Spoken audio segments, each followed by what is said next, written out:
안녕하십니까. 신인근의 군사TV 알기 쉬운 무기 백과입니다. 오늘도 역시 아주 흥미롭고 재밌는 무기 가지고 찾아뵙겠습니다. 오늘은요, 미국 비행기입니다.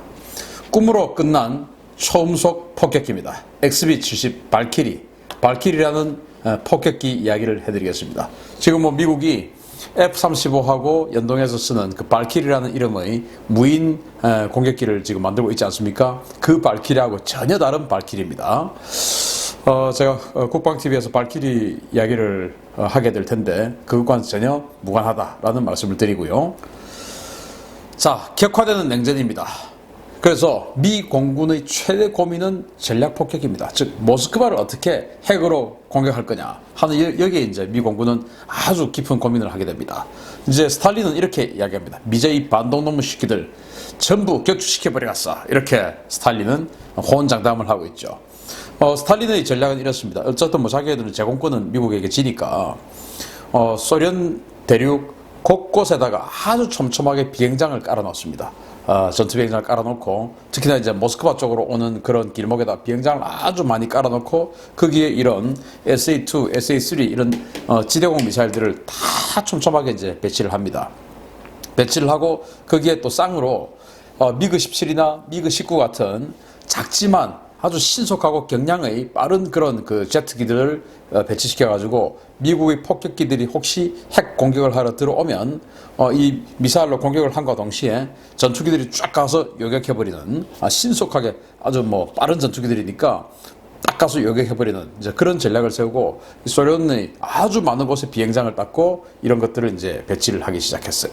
그러니까 이제 미국은 저 모스크바를 핵으로 공격할 수 있어야 되는데 이거 어떻게 해야 되지? 라고 이제 한참을 이제 고민을 합니다. 그래서 나온 게 속도입니다. 그래. 이 미사일보다 더 빠른 놈을 만들자. 저 전투기보다 더 빠른 놈을 만들자. 그래서 전투기들이 도저히 쫓아오지 못하고 이 미사일이 도저히 쫓아오지 못한 속도로 그냥 슉 가서 그냥 핵폭탄 떨어뜨려보고 와버리면 되지 않느냐라는 이제 생각을 하게 된 거죠. 그래서 그런 생각을 하니까 그래 좋아. 이제 폭격기는 무조건 속도야. 속도 빠른 놈을 만들어야 돼. 해가지고 미국은 1956년도에 컨베어라는 회사에서 B-58 허슬러라는 초음속 폭격기를 만들어서 실전 배치했어요. 그러니까 그 이전에 이걸 이제 쭉 이제 개발을 한 거죠. 우리 6.25 전쟁하고 있을 때 이거 만든 겁니다. 자, 이거 보시면 옆에서 보니까 좀 미끈하게 생겼는데 여기 지금 큰 날개 밑에 크게 달린 거 이게 바로 엔진입니다. 그러니까 이 엔진이 4개가 붙어 있죠. 날개 한쪽에 2개씩 해서 4개인데 이 엔진이 바로 우리 팬텀기에 들어가 있는 그 엔진하고 같은 겁니다. 그러니까 팬텀은 이 엔진을 2개를 갖다 붙여서 막 2.4까지 나르는 전투기가 됐는데 이 허슬러는 폭격기니까 팬텀보다 당연히 덩치가 훨씬 더 크죠. 그래서 이 엔진을 팬텀에 갖다 붙이는 이 엔진을 4개를 붙였어요. 그런데 초음속으로 나누려고 하니까 당연히 연비가 안 좋죠. 그래서 또 이 동체 밑에 뭐 아주 기형적으로 생겼는데 아주 큰 뭔가 또 유선형이 있습니다. 이게 전부 연료통입니다. 아주 어마어마하게 큰 연료통을 동체 밑에다 달고 그리고 팬텀기에 들어가는 그 엔진을 4개를 달고 이렇게 해서 마 2를 날아갔던 그런 폭격기입니다. 그런데 너무 연비가 안 좋아서 멀리 갈 수가 없는 거예요. 그런데 소련이 얼마나 높습니까? 이건 도저히 안 되겠다 해서 그냥 잠시 쓰고 말았어요. 그러니까 이제 그래 이렇게 속도를 빠른 걸 하자. 근데 이게 이제 실전 배치되고 하려고 하니까 소련은 이것보다 더 빠른 전투기를 개발해 버린 겁니다. 미그 21 이런 걸 이제 개발했죠. 그러니까 그래 이거 안 되겠다 하고 이제 금세 폐기하고 그러면서 이것보다 더 빠른 진정으로 빠른 그런 폭격기 만들자 생각을 한 겁니다. 그래서 미 공군의 특명 UFO급의 전략 폭격기를 만들어라 라는 특명을 가지고 미 공군님이 채팅방을 개설했어요. 1955년 어느 날 지금 백투더 퓨처입니다. 이제 과거로 이제 갔어요. 다시 미래로 올 텐데 어느 날 미 공군님이 노스 아메리칸 항공님을 채팅방에 초대했습니다. 그래서 공군님이 이렇게 이야기해요. 소련 놈들 방공망이 너무 촘촘한데 이것 뚫을 수 있을 만한 신형 전략 폭격기 좀 만들어 보시오. 그러니까 노스 아메리칸 이 항공이 알겠습니다 고객님 요구 성능 말씀해 보세요 라고 하니까 미 공군이 뭐 그게 어려운 건 아니고 첫째, 순항속도로 마하 3, 순항속도로 마하 3이야. 최대속도가 아니고 순항속도 마하 3. 그리고 둘째, 22톤 정도의 각종 폭탄 정도는 탑재할 수 있어야 되겠지. 폭격기니까. 그러니까 22톤의 폭탄 탑재 능력. 그리고 셋째, 미국에서 발진해가지고 논스톱으로 소련 대륙을 횡단하고 돌아올 수 있어야 돼. 이게 이제 조건이었던 거예요. 노스 아메리칸 항공이 Are you crazy? 지금 1950년대예요. 아저씨 지금 2010년대 이야기 하지 마시고 지금 1950년대라니까요. 이제 이런 겁니다.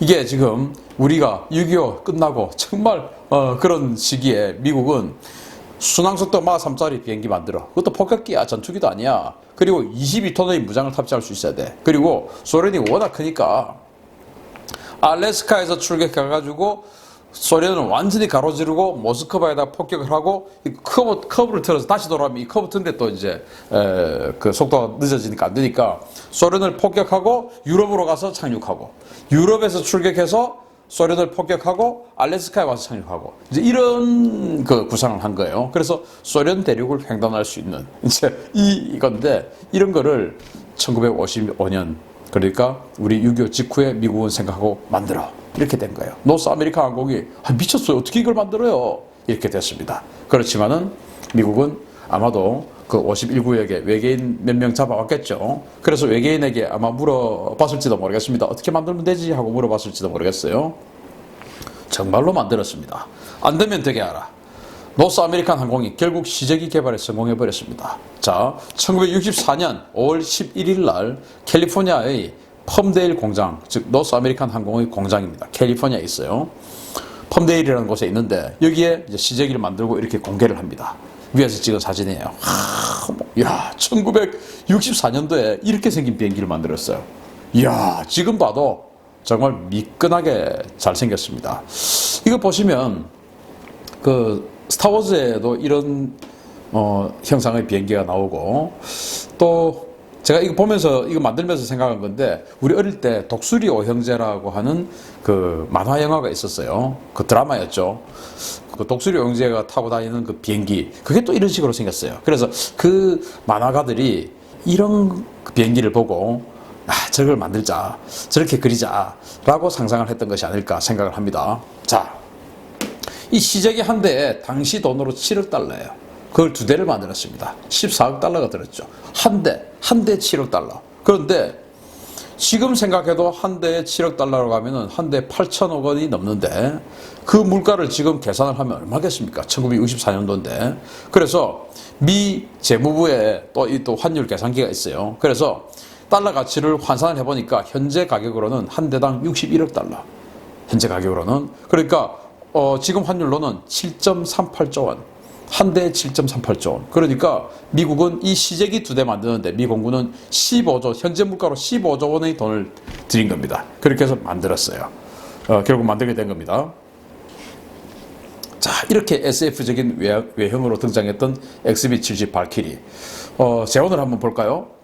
최대 이륙 중량 245.8톤. 여하튼, 그동안 만들었던 그 어떤 폭격기보다 무겁습니다. 245.8톤. 그리고 엔진은 YJ93, GE에서 만든 엔진이에요. 거의 6개.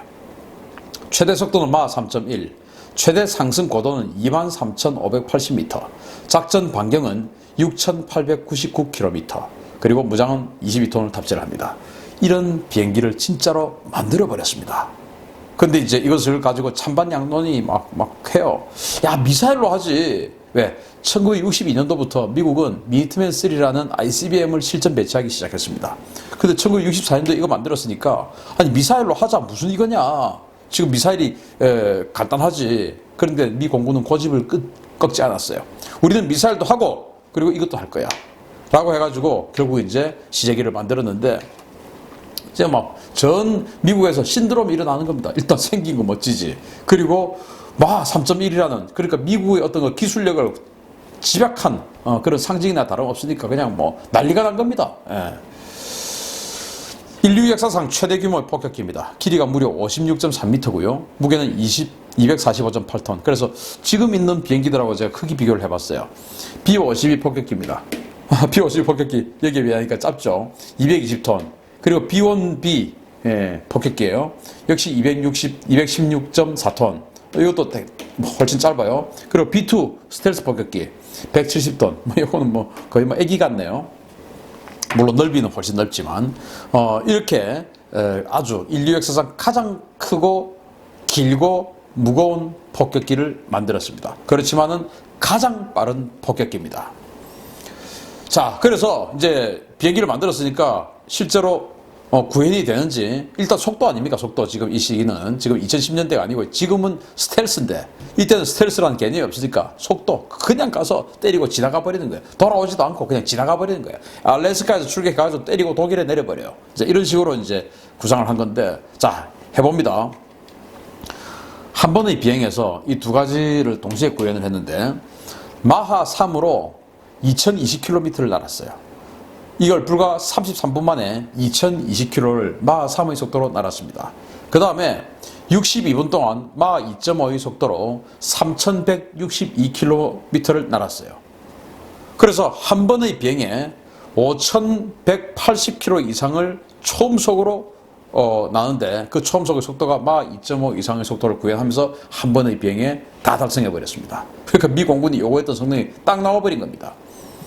엄청난 일이었죠. 또 여기 보시면 이게 날개가 원래는 이제 처음에는 앉아있을 때는 델타 이거로 이렇게 삼각형으로 이렇게 생겼는데 나를 때는 밑으로 날개가 꺾어져요.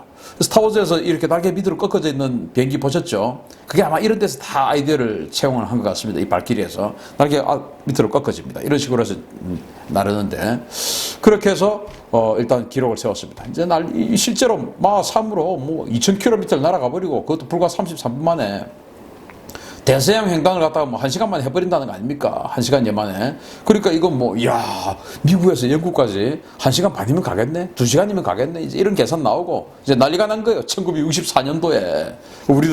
제가 태어나지도 않았던 시기에. 자, 그래서 이 비행기를 만든 그 회사는 노스 아메리칸 항공인데 여기에 엔진을 댄 회사가 바로 GE입니다. GE. GE가 당시 어떤 엔진들을 납품을 하고 있었냐? 바로 팬텀기에다가 엔진을 납품을 하고 있었어요. 그리고 또 T-38 탈론이라고 하는 당시로서는 최신의 훈련기입니다. 이 T-38 탈론이 나중에 이제 F5 프리덤 파이터, 우리로 치면 제공호의 원형인데요. 이 탈론의 엔진을 공급을 하고 있었고, 또 제가 며칠 전에 또 군사TV 이 알기 쉬운 무기백과에서 해드렸던 과부 제조기, 스타파이터 F104 이 스타파이터도 역시 GE에서 엔진을 납품을 하고 있었어요. 그러니까 GE는 이 발키리가 너무 지금 인기가 좋으니까 이거 홍보 한번 해야 되겠다 해가지고 미 공군에게 부탁을 합니다. 로비를 하는 거죠. 돈은 우리가 다 될 테니까 지금 T-38 그리고 팬텀기 그리고 스타파이터 이거 다 옆에 동원하고 그리고 중간에 발키리 딱 끼워가지고 하늘을 나는 사진 한 번만 딱 찍자. 그러면 이제 GE 입장에서는 이렇게 멋진 홍보 사진은 없는 겁니다. 제발 공군 사진 찍자. 우리가 돈 벌어서 남 주냐? 너희들 공군 원하는 그 엔진 만드느라고 우리 돈 다 쓰잖아. 그러니까 딱 한 번만 사진 찍자. 비용은 우리가 다 댈게. 이렇게 된 겁니다. 그래서 공군이 오케이 그러자 해가지고 실제로 이 사진을 찍은 겁니다. 바로 그 사진이에요. 그렇게 해서 사진을 딱 찍었는데 이게 1966년 6월 8일이었어요. 사진을 찍었는데 문제는 과부 제조기 스타파이터 이놈이 문제였던 겁니다. 이제 이 스타파이터가 옆에 지금 나르고 있지 않습니까? 참 사진 잘 찍었어요. 그런데 이 스타파이터 제가 며칠 전에 해드렸지만 날개가 얼마나 작습니까? 날개가 달랑 요만하죠. 그런데 이 발키리에서 뿜어내는 이 열 그리고 횡풍 이거 어마어마할 거 아니겠습니까? 덩치가 56m가 넘고 무게가 240톤이 넘는 이 어마어마한 덩치가 막 초음속으로 날아가면서 왁 하면서 옆에 얼마나 바람을 지금 치고 있겠습니까? 옆에 날개만한 이 스타파이터가 나르다가 이게 이제 막 흔들리는 거예요. 흔들리다가 빨려 들어가는 겁니다. 빨려 들어가려 하다가 또 빠져나오고 하다가 결국 이제 부딪혀버린 겁니다. 그래서 부딪히고 이 스타파이터 그리고 발키리 둘 다 추락해버립니다. 추락해서 다 조종사들도 다 사망해버렸습니다. 폭파해버렸습니다. 그걸로 그냥 끝나버린 겁니다. 정말 불행한 일이 발생했죠. 지금으로 치면 당시 7억 달러, 지금으로 치면 61억 달러가 넘는 이 어마어마한 비용. 7조 4천억 원짜리 CJ 비행기가 홍보 사진 찍다가, 그것도 이 회사 미 공군 홍보 사진도 아니고 GE라는 엔진 만드는 회사 홍보 사진 찍다가 그 스타파이터, 그 날개가 요만한 스타파이터, 그걸 옆에 갖다 붙여가지고 하다가 횡풍에 그냥 부딪혀가지고 추락하는 전대미문의 사건이 발생하고 말았던 겁니다. 자, 이런 사건과 함께 당시 미국은 베트남전을 시작을 했죠. 그래서 베트남전에 정말 상상도 하지 못할 그런 전비를 쏟아붓고 있는 중이었습니다. 그리고 또 미니트맨 3를 1962년도부터 실전 배치를 하기 시작했으니까 당시로서는 이제 미니트맨 3를 다량 배치를 하고 있는 그런 상황입니다. 그래서 이제 이 맥나마라 국방장관이 야, 안 되겠다, 때려쳐라. 사고도 났고 안 그래도 마음에 안 들고 예산 너무 많이 들어서 마음에 안 드는데 때려쳐라. 이렇게 국방장관이 결정해버린 겁니다. 그래서 끝나버립니다. 저 사고가 도화선이 되어서 끝나버렸어요. 그래서 시대를 잘못 타고 난 인류 최대의 초고속 폭격기 바로 발키리입니다. 생긴 건 이렇게 멋있죠. 그런데 시대를 잘못 탔어요. 조금만 더 일찍 태어났다면 센세이션을 일으키면서 완전히 이 비행기 시장에 군림을 했을 텐데 하필 월남전이 시작되고 또 ICBM 대륙간 탄도미사일이라는 게 상용화되고 이러다 보니까 아니 뭐 대륙간 탄도미사일에다가 그때 이제 탄도미사일까지 나오니까 한 10발 꽂아가지고 날리면 되지 뭐 얘가 가서 10발을 떨어뜨리냐 이제 이렇게 되는 것이죠. 이제 경제성 이야기가 나오는 겁니다. 그렇게 해서 발키리는 이제 역사 속에 사라지게 되고 문제는 이제 이 노스 아메리칸 항공도 회사가 부도가 나요. 그래서 회사가 이제 로그웰이라는 회사에 인수가 됩니다. 그 로그웰이 바로 뭘 만들었냐? B1 폭격기를 만듭니다. 지금 보시면 B1 폭격기하고 조금 형상이 비슷해 보이지 않습니까? 물론 B1도 초음속 폭격기이기 때문에 이제 그런데 이 발키리는 고고도로 가서 빠른 속도로 고고도로 가서 폭격하고 지나가는 것. B1은 초음속으로 빠른 속도로 저고도로 가서 폭격하는 뭐 그런 컨셉이었어요. 그래서 이제 이 노스 아메리칸 항공에 있던 이 발키리 팀들이 로그웰에 가서 B1에도 자신들의 아이디를 제공하고 같이 연구를 하고 또 나중에 다시 나와가지고 또 일부는 또 다른데 뭘 했냐? 콩코드 초음속 여객기 아시죠? 콩코드의 제작에 또 관여하게 됩니다. 그렇게 해서 콩코드 또 어떻게 보면 또 콩코드하고 또 비슷하지 않습니까? 그래서 콩코드도 여기에서 파생되어서 파생은 아니죠. 이 연구자들이 그 팀에 들어가서 만듭니다. 그게 이제 기술 발전의 그 어떤 계보라고 할 수 있는 것이죠. 그래서 아무튼 시대를 잘못하고 난 인류 최대의 또 최고 속도의 초고속 폭격기 발키리였습니다. 자, 발키리 이야기 알려드렸습니다. 감사합니다.